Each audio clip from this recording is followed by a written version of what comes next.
mother's pride and joy, you know, but she will never let him go. His family want to run his life, and the girlfriend wants to be the wife. And when he's proudly on the beat, women all shout, he's too young to be out. But they will eat their words, he knows, when he's Inspector Penrose. Rosie, Rosie.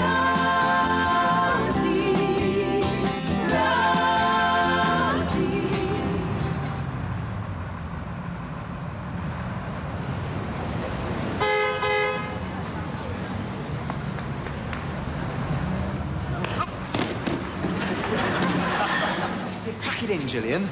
Welcome home, lover. I feel as if I've never been away. How's me mother? Your mother's fine. She better not be fine. She's supposed to be at death's door. That's why I left Slagcaster. What do you mean she's fine? I had to transfer her back home because she's supposed to be sinking. Oh, she's floating again.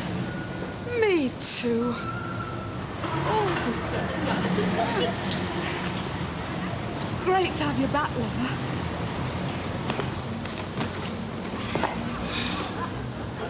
Thought I'd escaped. Here we are again. Trapped.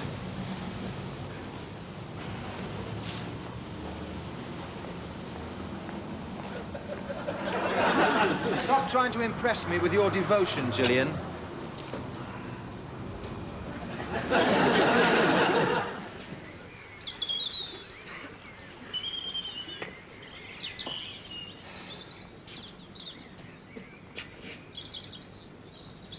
Happy wash day, Uncle Norman. You made a break for it. You should have stayed away. Come back, they said. Your mother's dying. I didn't realize it was just a boredom. Right away from this house of women. House of women? You make it sound like a very odd place for a serving police officer. Petticoat rule. But while you were on the run, I felt this twinge of defiance. We're not even outnumbered, Uncle Norman. There's two of them and two of us. Your mother alone could outnumber quantities of men. I'm married to you, aren't either. I have to stay, but you could get away. I've been away. Being away in the police force hardly amounts to being on the run. But you came back. They sent for me. My mother was failing. What could I do? I came back to her sickbed and held her hand. She put a £1 note in it and sent me down to the beer off for a bottle of British sherry. It's my opinion that your mother will live forever. I was appalled by the decline in her condition. When my father was alive, she'd never have dreamed of drinking British sherry. I thought you'd escaped. I used to imagine you out there in the free world. It was like a beacon of hope to the rest of us. Oh, come on, Uncle Norman, don't exaggerate. For goodness sake, haven't you finished that bit of a job yet? Go and find yourself a bit of gardening to do. I don't want to garden. You like gardening? I loathe gardening. You always tell everyone how much you like gardening. That's why you have such a good colouring. Many retired people lose all interest in things and have a very poor colour. I've lost all interest in things. But as long as you love your gardening, Norman, there's no reason why you should ever lose your colour. Is that tight enough, do you think? Sometime later, I shall want you to go to the shops for me. But you mustn't buy any cigarettes. I don't want to see you smoking. How many did you used to smoke a day? 8 million. Well, it was too many. Pipe, as long as we don't hear you sucking it. I left the kettle on. Did I leave the kettle on? There's an alligator in the goldfish pool. Don't worry me about things now, Norman.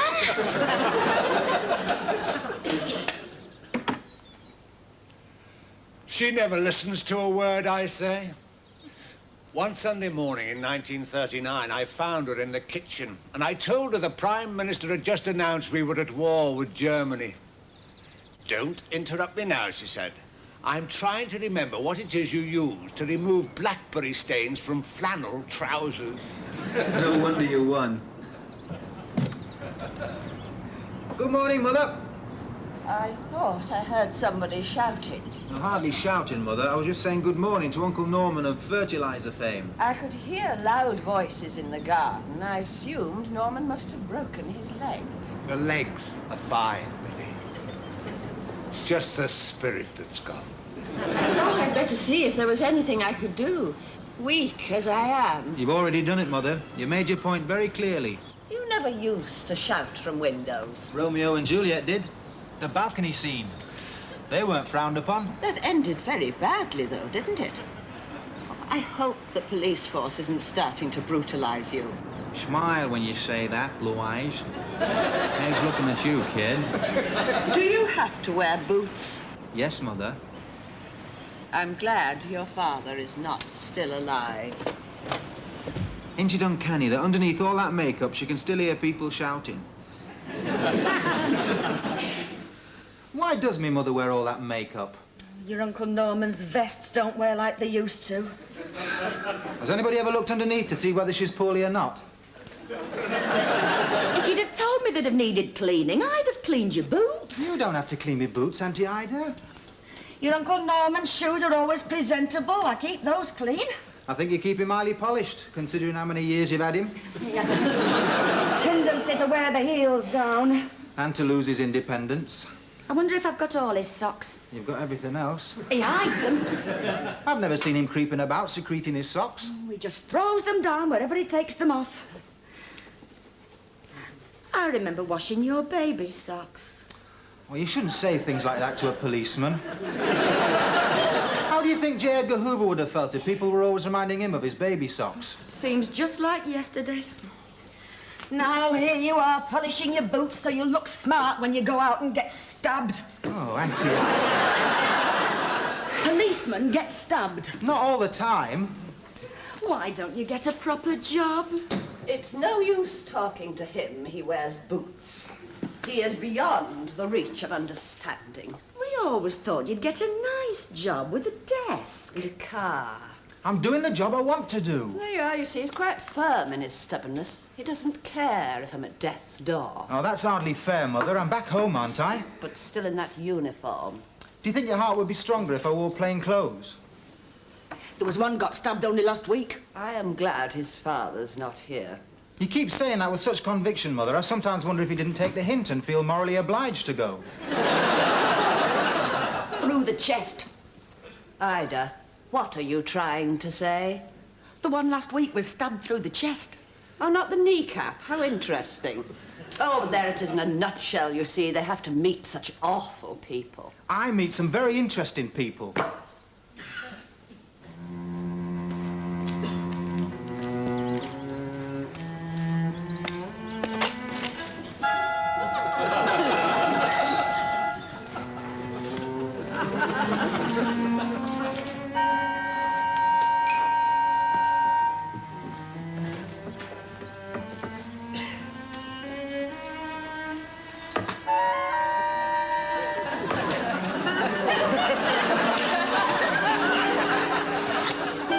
What is it you want? Who wants to know?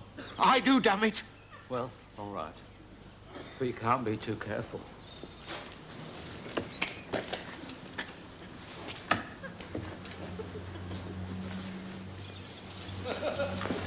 Is he in then? Is who? The young copper. Michael?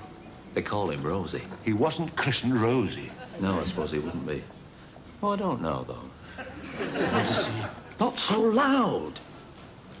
It's more than my life's worth to be found talking to the constabulary. Good Lord. Right.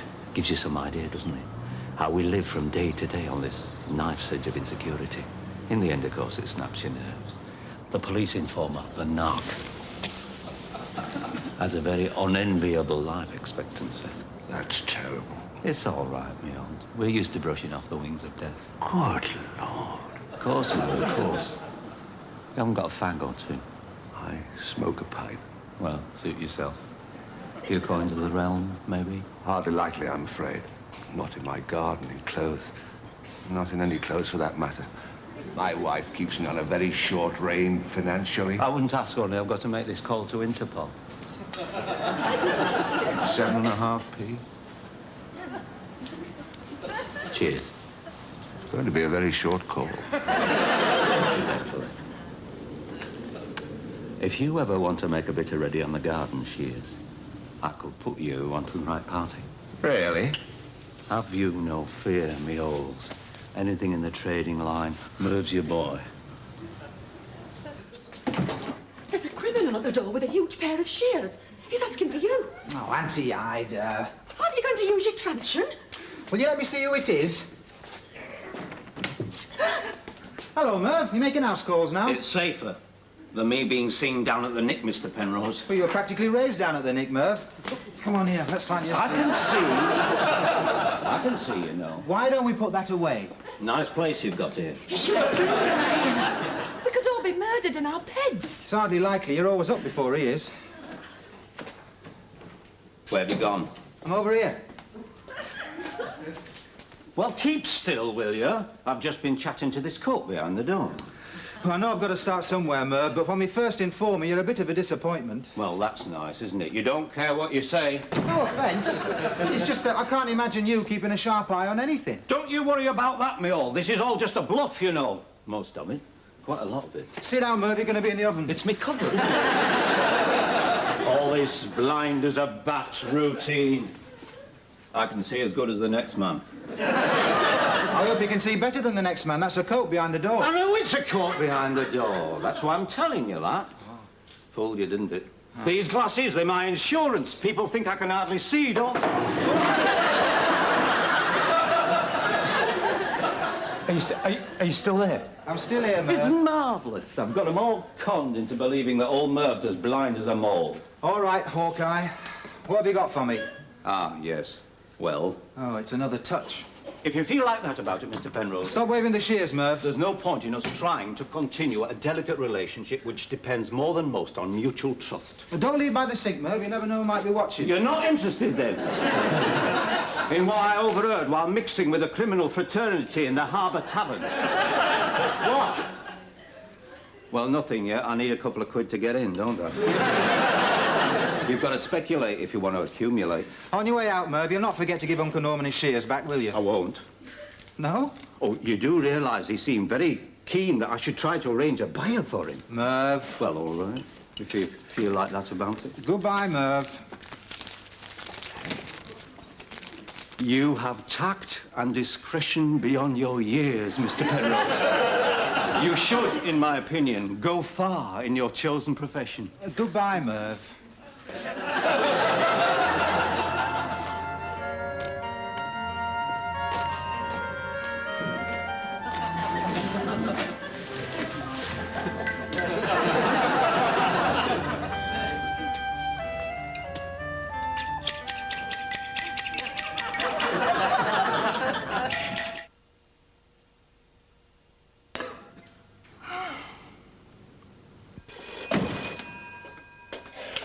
Hello, Ravens Bay 41025.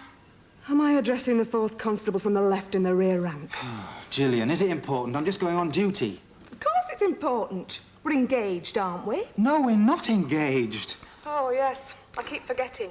Never mind, we're nearly engaged. We're not even nearly engaged. Listen, Gillian, I'm not ready for marriage yet. And anyway, you know your parents don't approve of me. That's just a passing phase they're going through. They've been passing through it ever since we were at school together. Well, you stopped me growing, didn't you? When I fell in love with you, I was 4'11", and I haven't gained a millimetre since. Prior to meeting you, I was all set to be at least 5'8".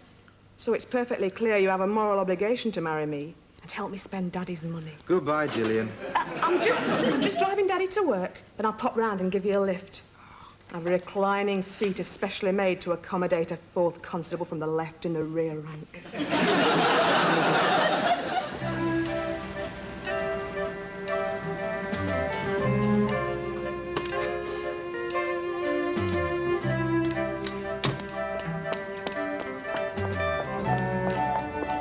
Good morning, Uncle Norman. Gillian, how are you, my dear? Fine, thanks. I've just dropped Daddy off. And dropping Daddy off always makes me feel much better. Of course, there's a twinge of guilt on behalf of those poor devils at the office. Still a bit grumpy in the morning, is he? People say that, but I must say I find him pretty miserable at any old time of day. Doesn't like you seeing my nephew, does he? Daddy's got appalling taste in men. He keeps on throwing fat old Hugo Williger at me. I don't think I know a Williger. Hugo Williger is the life and soul of any bereavement. Daddy wants me to marry someone with money. Understandably. I know how he feels about money. I'm quite keen on it myself. Rubbish. Well, no one can manage on what my wife considers to be adequate pocket money.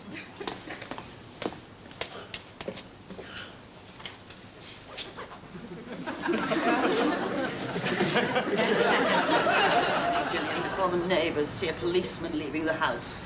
You want to be back home, Mother? Not in those boots. I am a sick woman.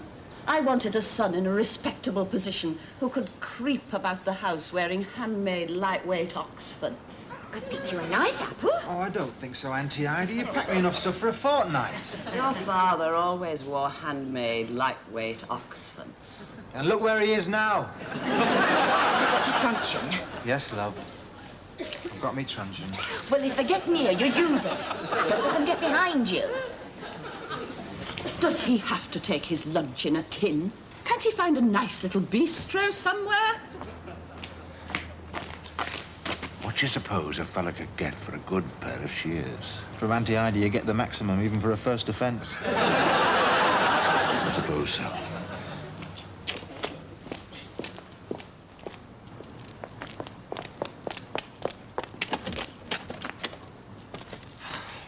You don't have to call for me, Gillian.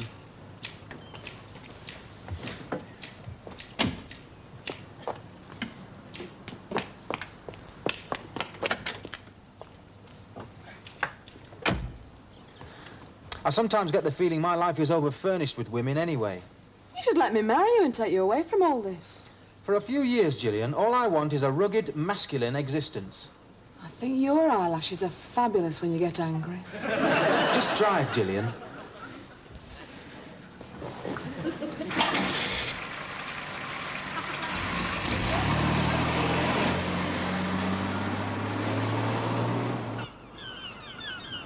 I tried to get away. I wanted to break out on my own.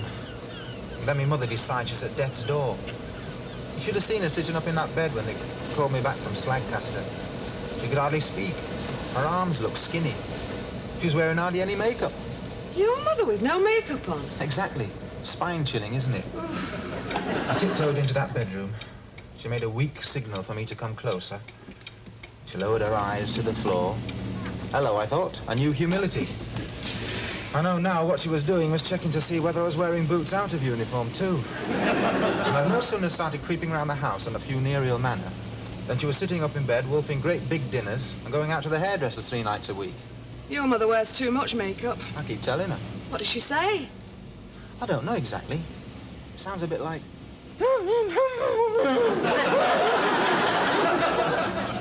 Isn't it awful having weird parents?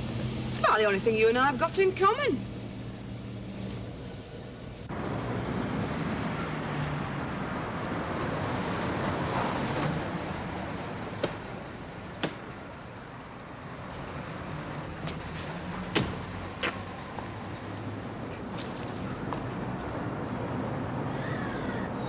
Thanks for the lift, Gillian.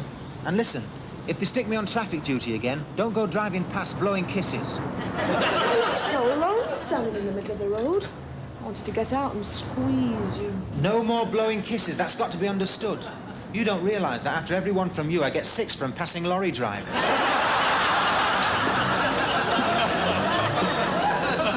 Yeah, pack it in, Gillian.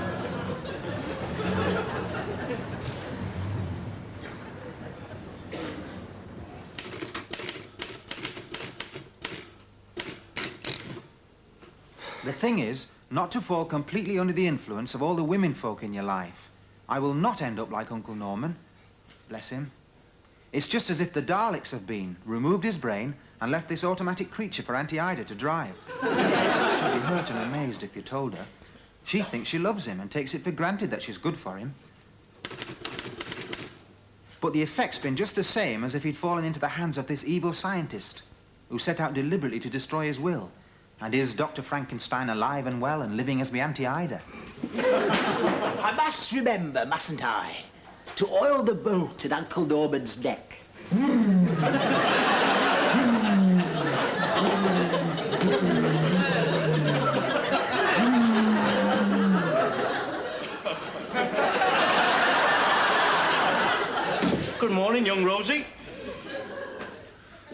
Fraternal greetings to you, P.C. Wilmot. You're with me today. We'll be out in the car later. Roger, Wilco. Once we're through with this paralysing paperwork.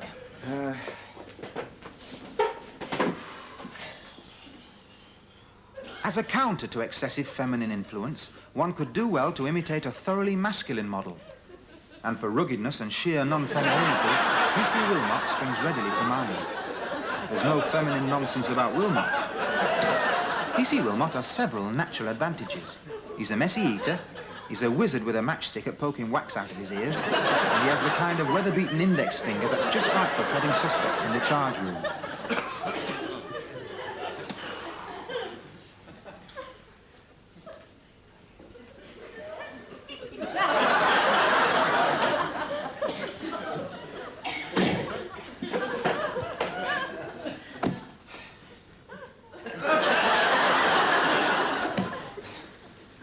I wonder what it is he's got. An old street-fighting wound playing him up? A serrated edge on his truncheon? Must be very awkward on traffic duty. Anyway, it's a very masculine series of movements. Coupled with the Wilmot stifle belch.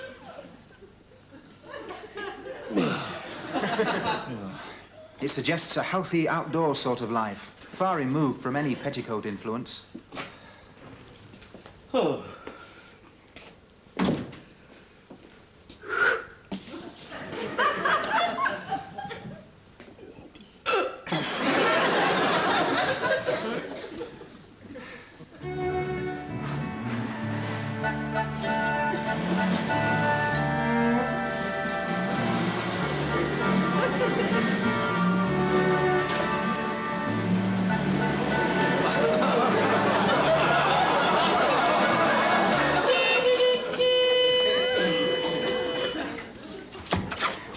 Why is Norman blowing his horn? He isn't blowing it now. Well, unless we've gone deaf, that first blast did untold damage to my eardrums.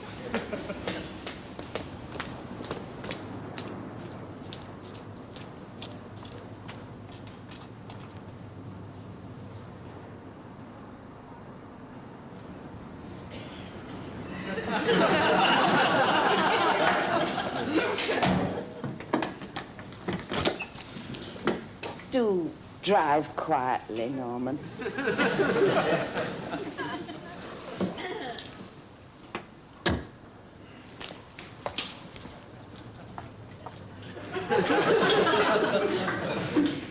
And when we get to the supermarket, don't run your trolley into people's feet.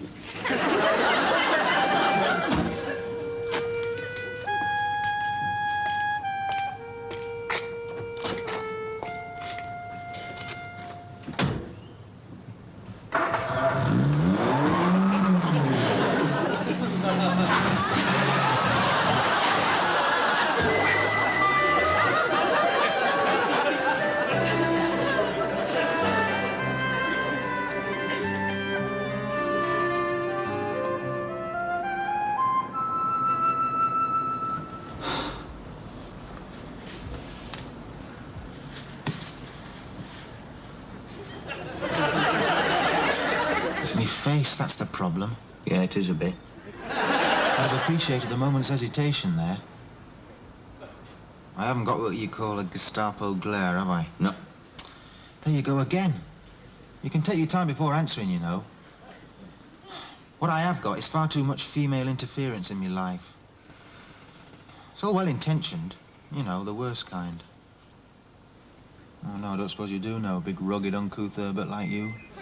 Well, we've all got our problems, kid. Yeah, I know. I've seen you fiddling with yours. Well, these girls are masculine problems.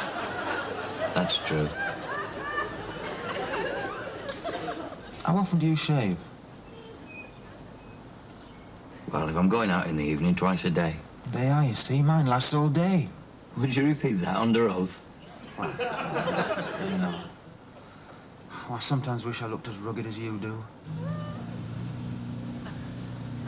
Hello? What's this clown up to? Oh, don't ask.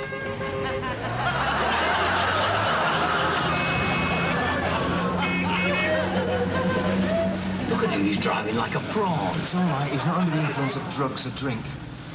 He's under the influence of female backseat driving. It's my Uncle Norman. And that's not him changing gear, it's a committee.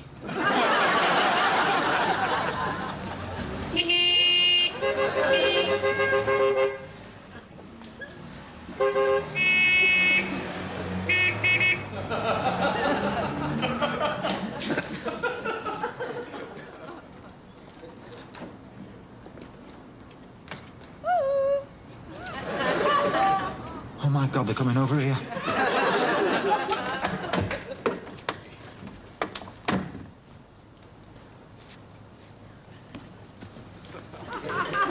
It was you, dear. What are you doing here? Doesn't he look smart? My head is splitting. Did you hear those lunatics on their horns? Oh, you get a very common class of people on the roads these days. Aren't you going to introduce us to your friend, dear? Auntie Ida, I'm on duty. You're not supposed to be here. What kind of an occupation is it when you can't exchange a civil word with your own flesh and blood? The civil word is goodbye, Mother. I'll see you to the car. That's a very nice car they've given you, dear. And a driver. That's nice.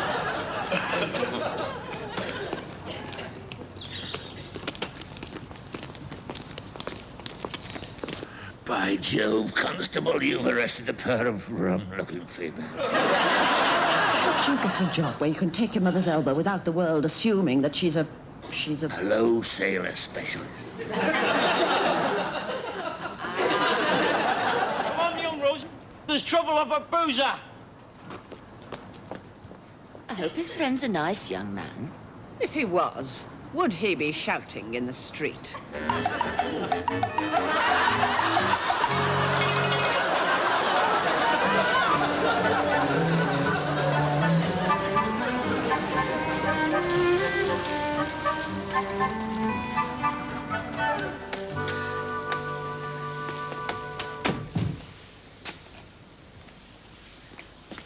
He's gone mad. The big fella's just got in to throw him out.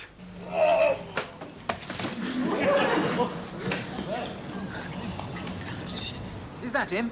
No. That's the big fella.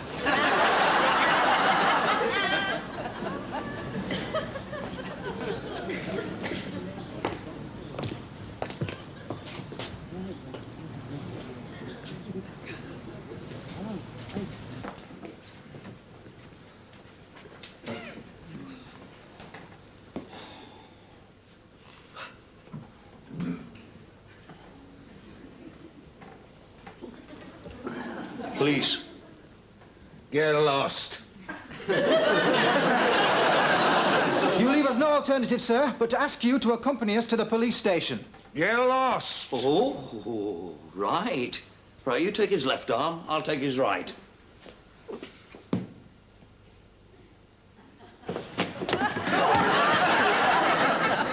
Well, I was wrong. He did find an alternative to having to accompany us to the police station. What the heck's wrong with you, Wilmot? Are you in pain down there? You're damn right, it's these suffocating wife runs. Open the door and wife runs. Change them? It's not that easy, is it? They're a condition of the wife's affections. Wilmot, join the club. You're under woman pressure too. Who isn't?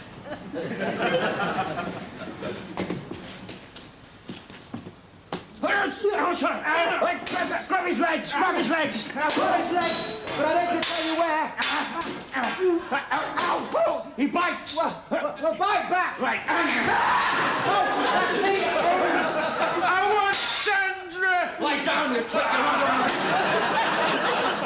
Where's my Sandra?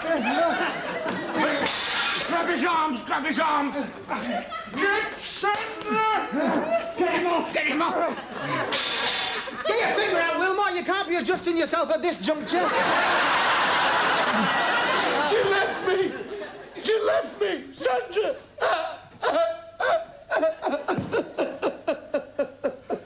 Oh, all right. Wait a minute.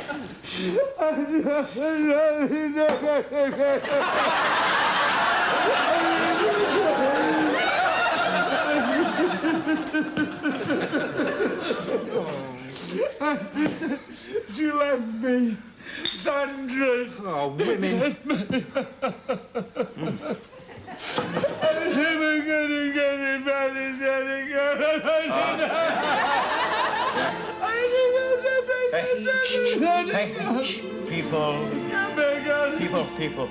People who need people. People who need people. Are the luckiest people in the world. In the world.